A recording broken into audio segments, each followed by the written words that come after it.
যাদের বিরুদ্ধে অভিযোগ আছে তাদের বিরুদ্ধে আমাদের সকলকে সরব হতে হবে এবং জুলাই ঘোষণাপত্র এবং জুলাই সনদের জন্য আমরা 5ই আগস্ট এই গণঅভ্যুত্থানের 1 বছর পূর্তি হবে। আমরা 3রা আগস্টের মধ্যে সেটি কার্যকর দেখতে চাই এবং সরকার যদি 1 বছরের মধ্যেও এটি দিতে ব্যর্থ হয়, সকল রাজনৈতিক পক্ষ মিলে যদি ব্যর্থ হয়, তাহলে সারা দেশের ছাত্র জনতাকে নিয়ে আমরা আবারও মাঠে নামবো।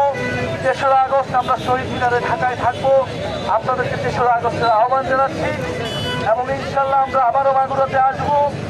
মাগুরার বাসী এলাকার যে সমস্যা, সেই সমস্যার সমাধানের জন্য জাতীয় নাগরিক পার্টির নেতৃবৃন্দ আপনাদের সাথে সবসময় থাকবে। আমরা আজকে বিদায় নিচ্ছি, কিন্তু মাগুরাবাসীকে আমরা আন্তরিক ধন্যবাদ জানাচ্ছি যারা আজকের এই পদযাত্রায় অংশগ্রহণ করেছেন এবং বিচার সংস্কার এবং নতুন সংবিধানের দাবিতে যারা সরব হয়েছেন তাদেরকে ধন্যবাদ জানাচ্ছি। মাগুরার যারা জুলাই গণঅভ্যুত্থানের শহীদ রয়েছেন তাদেরকে স্মরণ করছি এবং আহত যোদ্ধা যারা রয়েছে তাদেরকে গভীর শ্রদ্ধার সাথে স্মরণ করে আমরা আজকের এই পথসভা এখানে সমাপ্ত ঘোষণা করছি। আসসালামু আলাইকুম।